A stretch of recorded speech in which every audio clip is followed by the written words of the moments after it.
Welcome to the worst of the best podcast. You wanted the best. Well, they didn't freaking make it. So here's what you get. From Canada, Ryan and Jason.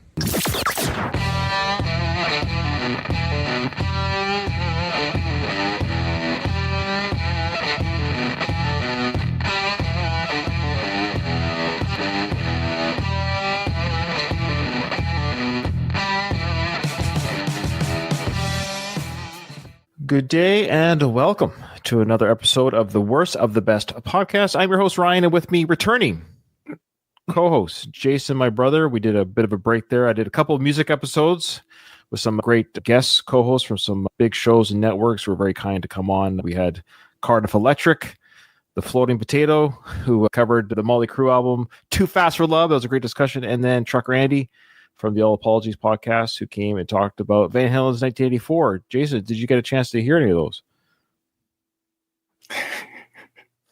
Okay, roger that. So even my brother doesn't listen to the show. Okay, here we go. All right. Boy. Oh, busted. I got lots on my plate. Oh, sure. Sure. Lots of things. You and all the non-listeners who wouldn't hear the joke because they're not listening to the podcast. Yes. I appreciate the listeners who do drop in and listen, and to all those who have joined. Actually, we actually have gotten some new subscribers to the channel on YouTube and new listeners on the podcast audio feed because of these great hosts that have come on from other shows who've lent their time, and some of their listeners have joined our show. So we appreciate those who've joined our show. Thank you. All right. We appreciate that. Jason doesn't listen. I would be quite interested, honestly, on the Motley Crue one more than the Van Halen one. Okay, fair enough. As I got older, maybe that Van Halen 84 just... That's why I got to hear it. That's why I got to hear the... You'll be I know. Not surprised, but you'll hear what I talk about that, actually. And Oh, okay. I'll tell you what, though. I've got like 5 journal entries in my whole lifetime.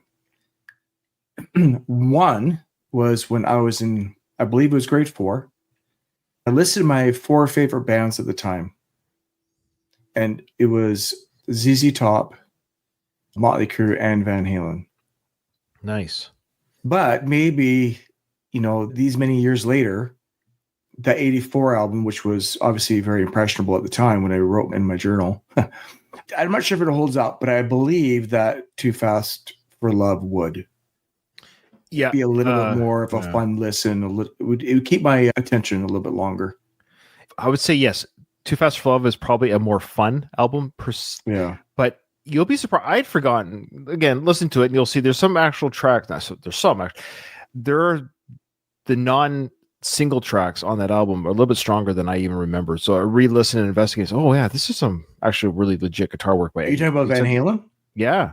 Oh, yeah, I know. And I know exactly what you're talking about because it's like the non-single songs are quite good. Quite good, yeah. And it gets lost a little bit in that 80s vibe of keyboard stuff. Yeah, okay. All right, if you haven't already checked it out, folks, if you're a music lover or if you're just curious to hear about these artists that you've heard about and our discussion on that. Okay. Jason, I'm a little bit afraid to do this one. I'm a little bit afraid because we're going to be talking about some murky area here in American history. We're going to talk about some deaths. Yes, another episode, folks, of deaths. Yeah, trigger warning. We will be talking about officially people who have unlived themselves via the S word. I think YouTube has an issue with that word for some reason. I'm not sure how it works, to be honest with you. I think it's relaxed its rules a little bit because I've heard people say the word on YouTube. Right. Just maybe they can afford to be demonetized. Yeah, we can't afford it. That's true. How much money do we make off YouTube, man? I think we're negative. I think we're the negative. Yeah, we owe YouTube money for hosting. All right, we're the only people that pay the free site to upload our videos. Okay, so here we go. So across the sweep of American history, a series of haunting and premature deaths have ignited widespread suspicion, curiosity, and unease. Official accounts often attribute these tragedies to suicide, accidents, or isolated acts of violence. Yet their murky circumstances and unanswered questions have led many to wonder if darker forces, perhaps even covert government machinations, lurk beneath the surface. Some of these are whistleblowers and what have you. And at the very end of the day, at the very least, what these people were a part of, uncovering, about to release, I just find, we'll get into each story, but yeah, I find it very fascinating how it is that everyone that's involved in stuff like this ends up dead. That, like, why are they just dead? Does that make sense? Yeah, it does make sense. I ask those questions all the time. Yeah.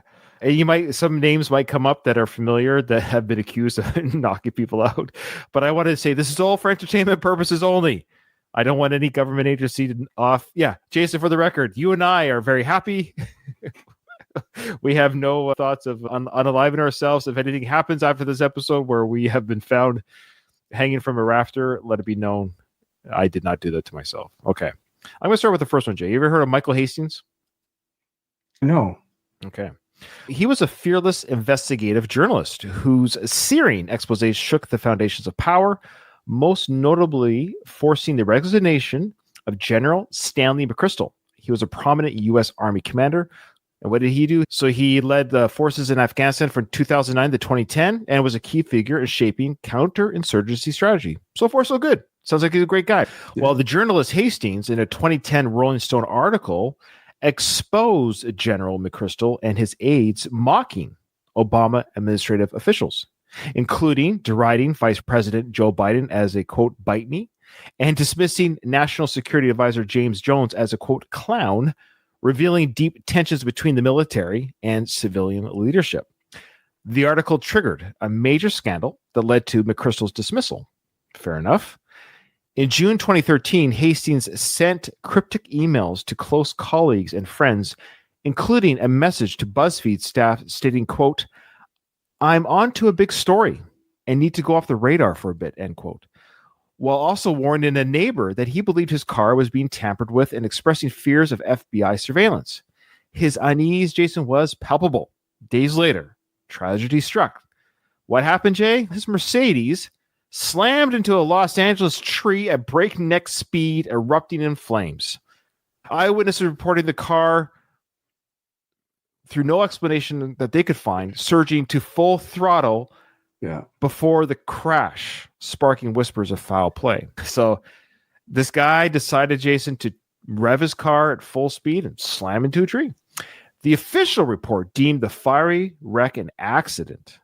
But as you can imagine, skepticism persists, fueled by Hastings' relentless probes into U.S. military and intelligence elites, particularly his final investigation into CIA Director John Brennan, who served from 2013 to 2017 under President Obama, a polarizing figure with a 25-year CIA career, including roles as a Middle East analyst, station chief in Saudi Arabia, and Obama's counterterrorism advisor. Brennan was central to controversial policies like the CIA's drone strike program, the response to alleged Russian election interference in 2016, making him a prime target himself for scrutiny. So Hastings was reportedly working on a bombshell expose about Brennan, possibly tied to claims of targeting journalists critical of government secrets, as suggested by a leaked email from a CIA contractor. Combined with reports that Hastings believed he was under FBI investigation, this fuels speculation that his pursuit of Brennan's actions may have put him in danger. So there's our first account, Jason, of somebody who was poking around maybe where, I don't know, not to say where he shouldn't. Remember, we used to go to the beach and we used to lift up rocks and crabs would run out from when you expose the rock. Yeah. This is what I feel like Hastings was doing. He was going around lifting up rocks and I think he got bit. What do you think, Jay? Do you think he decided off himself into a tree, or do you think something else at foul play here? I am familiar with the story of that vehicle going into a high rate of speed, almost like it was under remote control. Yeah. Like they can do with planes, maybe. He expressed that he felt his car was tampered with. Yeah. To his friends. That's scary. Again, let's just pretend. Let's pretend this is all for entertainment purposes. Let's pretend he was investigating the drug abuse days of Motley Crue in the 80s. You know what I mean? Would his car hit a tree? You know what I'm saying? Like, why is it when he's uncovering this, he crashes his car into a tree, into a fire explosion? But if he was uncovering... Yeah, basically a mundane entertainment story that we've all heard 1,000 times in 1,000 different ways, he would probably still be here. But we also hear 1,000 times in 1,000 different ways. Why is it always people are trying to investigate governments end up dead? They see in the most weird ways. Maybe he's just he's a bad driver. He has a new car. Maybe he's decided to, this respective investigative journalist decided to have I'm going to go speed racing at night. So we should say, what we're going to do for our worst pick is we're going to pick what we think is the most unlikely. Let's pretend all of these could be true. Which one is the least likely to be true? Like in that, so these are conspiracies. Yes, these are this is like a conspiracy episode because we're going to get the official cause or the official story of what happened. So the official story here, Jay, is that he crashed his car. End of story. That's it. That's the official story. So would this be the worst likely scenario that maybe the government did, like somebody in? When we say the government, we're just speaking the dark government or the people behind the scenes. Who knows? Deep state. Deep state. Yes, there you go. Okay. So there's our first story. That's a big one. But the next one is a little bit more commonly known, Jay. I think you got this one.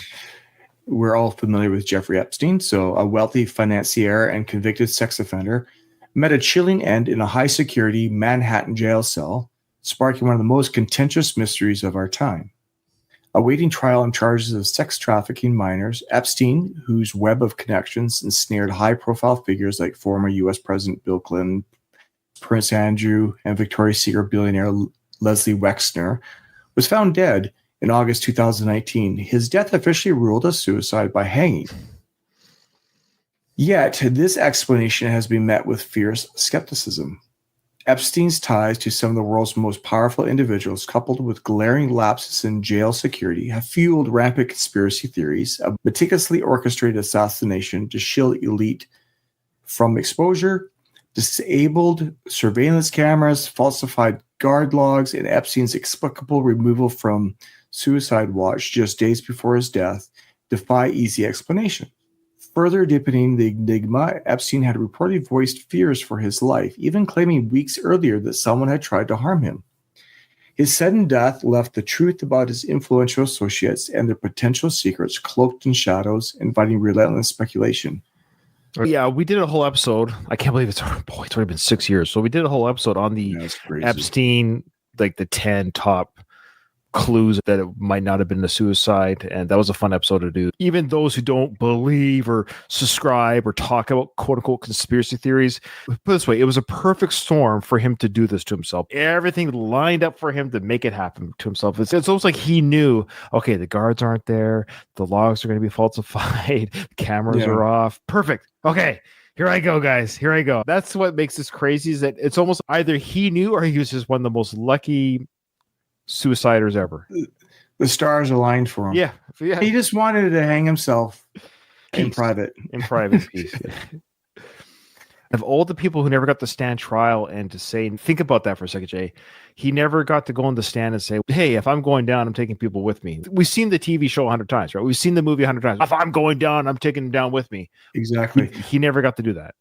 And what I find fascinating is Ghislaine Maxwell, who was Jeffrey Epstein's partner in crime. Mm-hmm. She's in jail for basically the same stuff. But yet there's nobody. I can't traffic drugs and be convicted of trafficking drugs if there's nobody that I traffic drugs to. You know what I mean? Who are the people that she trafficked children to? Yeah. Where are those people? How can you be convicted yet have nobody who's you're selling this too? And she didn't sound like she took anybody down. Who was the clientele that she was trafficking children to? I don't know. Jeffrey's gone. He can't testify. Ghislaine went through a trial. She's in jail. Is there any mention of who she trafficked the children to? What was the evidence against her? Yeah, she's an interesting one. I feel like we don't talk enough about her. She seems to be like a fascinating story that I would like to know more about. Is there any books written about her history, her life? Her dad was apparently a part of Mossad. Okay. She has siblings. Her siblings have interesting stories. I shouldn't say stories. Lives. Accounts. As well. Yeah. Just there's something there. Her dad owned one of the biggest newspapers in England. He's also apparently a double agent. He defrauded the newspaper. people of all their, what would you call it, the benefits or whatever, and then found floating in the ocean beside his boat. So her dad even committed suicide. Jeez. When she was at Chelsea Clinton's wedding. Sure. Sure. Why not? Why not invite her? How is it that all these people are oddly connected? Just innocently, though. Oh, I didn't know. We just invited her. She's just one of thousands of people that we invite to our daughter's wedding. Yeah, it's weird. Anyway, so back to Jeffrey, though. What was in his brain? The stories he could have told, eh? Oh, yeah. And he had that, I don't know about cloning, but that he had a ranch in New Mexico where he was trying to create a pure race. That's a whole nother rabbit hole to go down. Pure race, nobody lives past 14. Yep. All right. Okay. For the next one, Jay, we've got Sandra Bland. You ever heard of Sandra Bland? No. She didn't have a very exciting life. Get it?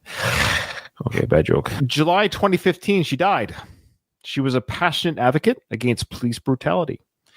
And her death did send shockwaves across the nation 10 years ago. 3 days after being pulled over in Texas for failing to signal a lane change, a minor infraction that escalated into a heated confrontation, and her arrest, the 20-year-old was found hanging in her jail cell. So it went from she failed to signal a lane change, Jason.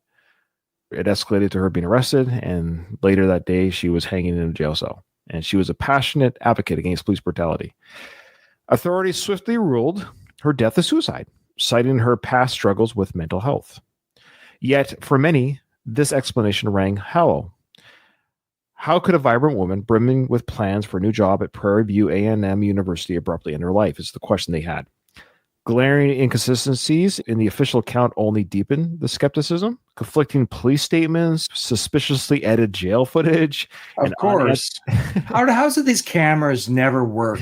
I know. And unanswered questions about Bland's treatment in custody stoked public distrust. Her family, pointing to her recent optimism and determination, vehemently challenged the investigation's findings. So they're basically, look, we know our daughter. She showed no signs of, I want to kill myself, even if she was arrested. Like, why would she do this to herself? Bland's outspoken activism, often shared through bold videos condemning police misconduct, most notably her vocal criticism of the 2014 Ferguson unrest following Michael Brown's death at the hands of police, led many to wonder, was she targeted to silence her powerful voice? Her death, Jason, remains a haunting, rallying cry, shrouded in suspicion and unresolved questions. The truth of the matter is she was an advocate against police brutality. I agree. There should not be police brutality. There should not be anyone's being brutal. There shouldn't be doctor brutality. So there shouldn't be, humans shouldn't be mean to humans. I agree with Sandra. No one should do this. She was a powerful voice in that community, and good for her. There was police cam footage. So it wasn't like the body cam footage is not public. It is public, but there are suspicions that the camera footage has also been altered, according to my phone. It seems like it's specifically in the jail.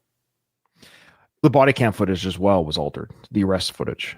Let's just pretend the police targeted her. Let's just pretend. And they said, you know what? You're a real noisy person. We don't like what you have to say about police. Well, fine. And they arrested her for a very minor infraction. Okay, cool. Fine. Okay. Not fine. I hear you. Why did she decide, that's it? The only way to make my voice heard is to kill myself. That's what's weird. Maybe she felt like her voice wasn't enough. Clearly, here she has been arrested. I don't know what escalated to her being arrested. I'm not sure how arguing over a signal change can lead to that. I don't know if she refused to cooperate to a point where it became confrontational, like a physical confrontation, or she refused to. I just don't know enough. Yeah. The fact of the matter is she was arrested, and shortly thereafter her arrest, she decided to end her life, which is sad all around. At the end of the day, now, of course, the alternate, Jay, is did the police kill her? So that's a brutal accusation too. So this one's tricky. It all would hinge on the actual arrest. Was it a targeted arrest? Yeah. And they just made up an accusation? Or was it an arrest that seemed, without seeing any footage or understanding the interaction, or did it seem excessive to arrest her for how she was behaving? I just don't know that detail, and I think that would help me better understand what could have led down to this suicide. Who knows? Very sad. At the end of the day, it's sad that someone's life was taken. Oh, these are sad. Hey, sorry, let me rephrase that. Jeffrey Epstein's I'm not so sad about, but everyone else is. Yeah. The unfortunate thing is we just don't have enough information anymore that can come from him. Yeah, it's sad that we don't get the truth out of him, but I'm not sad that he's dead, of course. No. Yeah. Okay, so Gary Webb, a tenacious investigative journalist, thrust himself in the spotlight with his explosive Dark Alliance series, alleging CIA ties to drug trafficking to fund anti-communist forces in Latin America. His revelations, published in the 1990s, unleashed a firestorm of controversy, drawing vicious backlash and personal attacks that derailed his career and took a heavy toll on his mental health. In December 2004, Webb was found dead in his California apartment, his life extinguished by 2 gunshot wounds to the head, a death officially ruled a suicide. The shocking nature of his demise, 2 self-inflicted gunshots, an extraordinarily rare occurrence, ignited immediate skepticism. Critics argue that Webb had been systematically discredited and ostracized for unearthing uncomfortable truths, pointing to the implausibility of such a suicide. Whispers of foul play grew louder as supporters recounted alleged threats and intimidation from shadowy, government-linked figures in the months before his death. For many, Webb's end remains a haunting enigma. Okay. So I did a little bit of research here. I asked, in all the gunshot suicides, how often is there 2 shots? And it is extremely rare. But it has happened. Basically, the person doing it is that committed. I don't know how that works, where you're so determined to end your life, essentially, Jason, where the first shot didn't take, and you're like, I still really want this to happen. And you do it again. Wild that you're in that, excuse the pun, headspace. So that's the question. Did he fire a shot, Jay, and didn't take, and he did it again, and the second one took? I'd have to see exactly where the 2 are coming from, direction-wise. That would be the only thing to help me better understand. Gary himself would have to make, you know what I mean? Like, he takes it. And he's like, okay, I'm still conscious, and I'm bleeding somewhere here, and I've got to do it again. Like, second guess yourself on the first one, and then realize you're in a very bad spot, and so you make sure the second one works. I don't know how the brain works, or who knows? Maybe you're still like it's like a muscle spasm. You walk off 2. Yeah. So the 2 self-inflicted shots, I'm sure the coroner, if they were truthful coroners, are like, no, this is what killed them. They would have to determine, of course, if the weapon's there. But suicides have been faked, or murders have been faked as suicides. This is, you see it in movies. There's a reason, because it's happened. But at the very end of the day, somebody who's you could almost argue, was it the CIA or was it actually the drug runners in Latin America? They're like, hey, leave us alone. We like having the drugs. We're making money off this thing, man. It could have been the drug dealers who did this. Why are our governments so implicated in so much garbage? Why does him, as an investigative journalist, have to talk about these things that our governments are participating in? He shouldn't have to be investigatively. His investigation should come up clean. Exactly. That's my point. No, there's no ties. I looked into it and look at that. There's nothing there. There's nothing. There's literally nothing there. Our government is clean. It's clean. But there's no ties. And over again, when people put a spotlight on these type of things, why are we involved in these things as a government? And you wonder why people are disenfranchised. One wonders why people might feel disheartened. Yeah. It feels like between the Epstein and the CIA drug trafficking and from Watergate, it's always just stuff. Why can't we just fix the potholes and get pencils and paper in schools? Why can't we have clean, functioning hospitals? Yeah. No. We got to fund drug trafficking. Okay. Maybe Gary was just a big fat liar. He was a liar, Jason. He didn't discover anything. He just wants to smear the CIA. The next one, Jay, is this one's sad. This one's sad. I'm familiar with this one. Again, this one's not a suicide. Hey, this one's a good old-fashioned murder. All right, so in the pre-dawn hours of July 10th, 2016, Seth Rich, a young 27-year-old Democratic National Committee staffer, was gunned down in a quiet Washington, D.C. neighborhood. Authorities labeled it a botched robbery. But the fact that Rich's wallet, watch, and phone remained untouched cast a long shadow of doubt over the official story. They did say it was botched, so they got away with murder, whoever they are, but they didn't take anything with them. They just killed poor Seth. In the charged atmosphere of the 2016 presidential election, his murder swiftly became a lightning rod for conspiracy theories, weaving a web of intrigue that persists to this day. So one such theory, Jay, despite repeated debunking by law enforcement, suggested that Rich had leaked sensitive DNC emails to WikiLeaks, potentially altering the election's trajectory. Some of the leaks were emails exposed internal DNC bias toward Hillary over Bernie. Another one was a DNC CFO Brad Marshall wrote about highlighting Sanders' possible atheism to appeal to Southern Baptist voters, while DNC Chair Debbie Wasserman Schultz called Sanders' campaign manager a damn liar over a Nevada convention dispute. So just a lot of ugly emails that were leaked. It boiled down to them exposing getting rid of Bernie Sanders. Yes. Yeah. Rather than going through the process of electing one of the two in a legitimate way. They got rid of Sanders, which would allow Hillary to just walk into. That's right.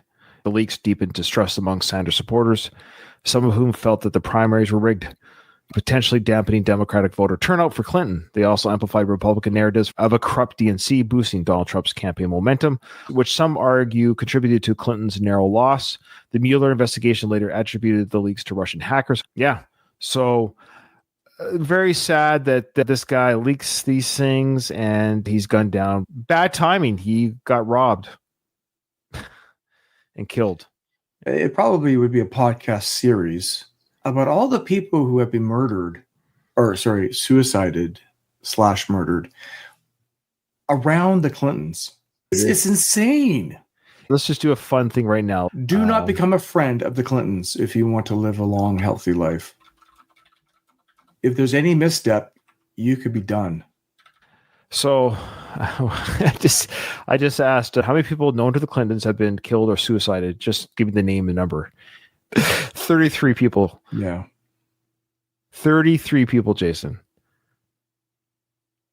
Suicide, drug overdose, suicide, murder, plane crash, suicide, car accident, murder, plane crash, car accident, suicide, murder, suicide. Like, whole plane crash. I'm turning 50 this year. You just turned. Your thoughts going exactly where my thoughts going. Exactly. So, I barely know anyone that's died of anything. Like, how is it this is just 2 people and they have 33 people in high. These are just like some fentanyl addicts on the street. You know what I mean? These are like people in government and intelligent, educated to do, and they're all dead. Yeah. Do not be friends with these people. Do not send them a Christmas card. No. Do not go to their daughter's wedding. Now, it says here, this list reflects names frequently mentioned in conspiracy theories, but official investigations typically rule these deaths as suicide, accidents, or unrelated crimes. No direct evidence links to. Of course they do. Why would they link them to an actual crime? Yeah. If you say suicide, it absolves everything. Oh, okay. Okay. Here's what's funny is if we heard of this kind of thing back in the King Henry days, we wouldn't bat an eye. If King Henry took out his competition, you know what I mean? We'd be like, oh, that was back in the 1600s. I was very, but humans don't do that now. Like, I love how just because we have slit them poison. Yeah, they did all the time. You're right. We don't bat an eye. We just go. Nobody says it's a conspiracy theory. Nobody says that King Henry or whoever, whatever, Genghis Khan, whoever it was. We always just say, oh, that's just they were bad people. They wanted to protect their power. They wanted to protect their riches. But I love because we have microwave dinners and Super Bowls that human behavior doesn't exist today. We've absolved ourselves of committing those crimes. Yeah. Okay, that's what you have to decide, folks. It's like sometimes there is fire. Like when there's enough smoke, maybe there's a fire, maybe. This is what you have to decide. You have to decide, does Seth Rich, back to Seth Rich, number 5. At the end of the day, that's the official story. It was a botched robbery. Nothing was taken. He's dead. It sucks. There you go. That's all it is. That's the official story. And you have to decide, listener, if that's true or not. Okay. Jay, you got the next one. Okay. On February 2nd, 2013, Philip Marshall, a former airline captain and provocative author who boldly questioned the official 9/11 narrative, was found dead in a secluded California home in the gated Forest Meadows community, alongside his two teenage children, Alex, 17, and Michaela, 14, and the family dog. Authorities quickly deemed it a murder-suicide, claiming Marshall shot his children, the dog, and then himself, each with a single bullet to the head from a 9mm Glock. Yet, for those who knew him, this chilling conclusion clashed with the man they described, a stable, optimistic father, deeply devoted to his family, casting a long shadow of doubt over the official story. Marshall's books, including The Big Bamboozled, 9/11, and The War on Terror, alleged U.S. government complicity in Saudi connections to the 9/11 attacks, earning him both admirers and enemies. Conspiracy theories swirled that his death was too convenient, with some speculating he had uncovered explosive new evidence implicating powerful figures or agencies. Adding to the intrigue, Marshall had reportedly confided to friends about possessing sensitive information tying Saudi operatives to 9/11 and expressed fears for his safety during his book's production. The absence of a clear motive, coupled with claims from neighbors of suspicious activity like men in black seen near his home hours before, left many questioning. This one's brutal. And Jay, after the book is published, he decides to kill himself, the family dog, and his two kids. Yeah, makes perfect sense. Now, you could argue maybe he thought the world wasn't worth living in. You could argue his government lied to him and the world's an evil, dangerous place. So maybe the safest thing to do is to take out your family. Rather than live in this corrupt world, let's leave it. Yeah. This one sucks. Those poor kids. Was he afraid that the people would get his children? Every one of these, there's a bit of a stank that has come up that people go, is that the true story, or there seems to be more? It's unfortunate. A lot of people off themselves every day. It's a horrible thing that when people, like, we're not making light of anyone doing this to themselves. No. So what I'm saying is these are stories of people connected to some degree to, was it just them doing it, or was the things they were connected to, were those the things that took them out because of what they had? Information, it seems like what they had. Yeah, this seems to be they're all like cage rattlers, if that makes sense, Jay. Yes. Yeah. Oh, yeah. Completely. I wish I knew a little bit more about this Philip guy. Yeah. Where was his wife in the matter? I didn't know if my research came up in that. Were they divorced? Like, where's the wife in this? Is she a surviving member? Like, she got home from work and find? Ugh, I don't know. Yeah. And the dog. Why take out the dog? Maybe that's the key. This one might just be that he felt, because unfortunately, when some people get so wrapped up in this, the whole world's evil. You know what I mean? That's yeah. The fact that he took out the family dog, you could argue he doesn't want to leave the dog with no one to take care of it. So it was a mercy kill to the dog as well. Yeah, one to think about for our pick of which one's the most official true story. Okay. All right, the next one, Jay, Danny Casolaro. He was another journalist, and he was chasing a labyrinth conspiracy he called the Octopus, and he was found dead in a West Virginia motel bathtub, his wrists slashed in a scene authorities swiftly labeled as suicide. Danny believed he was on the verge of exposing a global web of corruption tying powerful figures in banking, government, and intelligence to scandals like the Iran-Contra and Inslaw affair. A software theft case he linked to high-level misconduct. His relentless pursuit promised explosive revelations, but it ended in tragedy before he could share his findings. Those closest to Danny painted a starkly different picture from the official narrative. They described him as a buoyant, brimming with confidence about his discoveries, and openly fearful of assassination himself, Danny having warned his friends of potential threats. The mysterious disappearance of his meticulously gathered investigative notes, his life's work, only deepened the skepticism. For many, the chilling circumstances of his death pointed not to despair, but to calculated silencing, fueling suspicions of a cover-up to protect the untouchables elite. So another one, again, banks, government. This is 91. This is basically almost pre-internet stuff. Yeah. So this would be like really investigative reporting. The Inslaw affair. So that was the software theft case that was linked to high-level misconduct. He was on to something called the Octopus, but he decided no more. He sliced his wrists in the bathtub at a motel, and all of his notes and life work, I guess he hid. which would be odd behavior to keep meticulous notes on wanting to expose these people and decide, no, I'd rather kill myself and then hide what I wrote so nobody would read it. Were all his notes taken? Apparently all of them. His life's work gone. It's kind of like Nikola Tesla. Yeah. He dies and they ransack his place or whatever and take all their, never to be seen really again. That's my understanding. Yeah.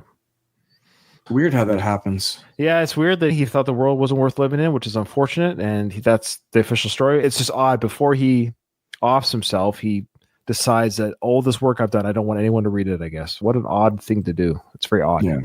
Yeah. Okay. So, December 31st, 2010, the nation was stunned when the body of John Wheeler, a distinguished Pentagon official and trusted advisor to President Reagan and Bush, was discovered in a Delaware landfill. A decorated Vietnam veteran with deep ties to national security, Wheeler had vanished days earlier under eerie circumstances. Surveillance footage captured him in the final hours, disorientated and stumbling through buildings and parking garages, clutching a shoe and pleading for help, claiming his briefcase, potentially containing sensitive documents, had been stolen. Authorities pointed to erratic behavior in the days prior, citing disputes with neighbors over a construction project and unverified claims of Wheeler planning to use incendiary devices. Yet these explanations failed to quiet the storm of speculation surrounding his death. Wheeler's illustrious career, steeped in classified realms like cyber warfare, strategy, and biochemical defense, fueled theories that his demise was no accident.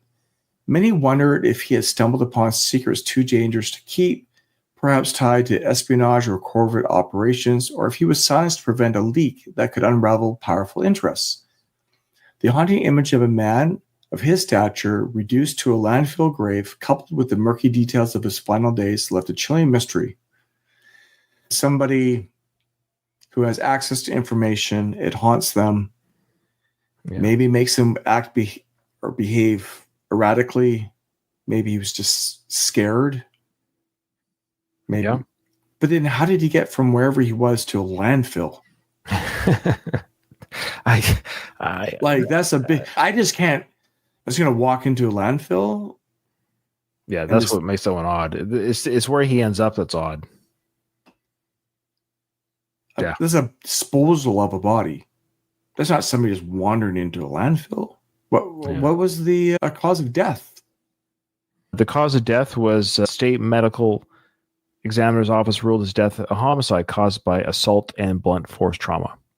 Autopsy reports noted severe injuries, including a punctured lung, broken ribs. Oh, he was crushed from the trash truck compactor.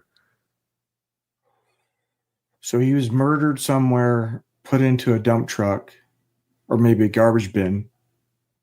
Autopsy reports noted severe injuries, including a punctured lung, broken ribs, and the bleeding in the head, which were inconsistent with injuries from a trash truck or compactor. He took a beating and then dumped. Weird, eh? If I beat up somebody and killed them and then threw them in the dump, I mean, would they just a camera out of the landfill? There's cameras everywhere. What year was this again?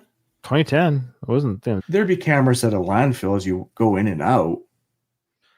So what they could have done they dumped them in a bin, and the bin gets dumped. And then the bin went into the dump truck, and the dump truck dumps it in the landfill. Ugh, it's sad. He's probably a husband and father. It's just sad. But again, coincidentally, these people are murdered. He was murdered at the very least. Another high-ranking guy. We got Deborah Jean Palfrey. You know her? She was notoriously known as the DC Madam. Yeah. She ran an escort service that allegedly served a roster of Washington's elite, from senators to high-powered lobbyists. After her 2008 conviction on racketeering charges, Palfrey boldly threatened to exactly what Epstein was going to do. This is what I mean. But she said it out loud. She goes, "Hey, you're taking me down. I've got names." I wasn't ever brought up during the trial. You can't be a DC Madam with no people that you're servicing. How could those names not come up? We know you're doing this because we know that you are with X, Y, and Z. I don't know. I hear you. So Palfrey boldly threatened to unveil her client list, hinting at revelations that could humiliate prominent political figures.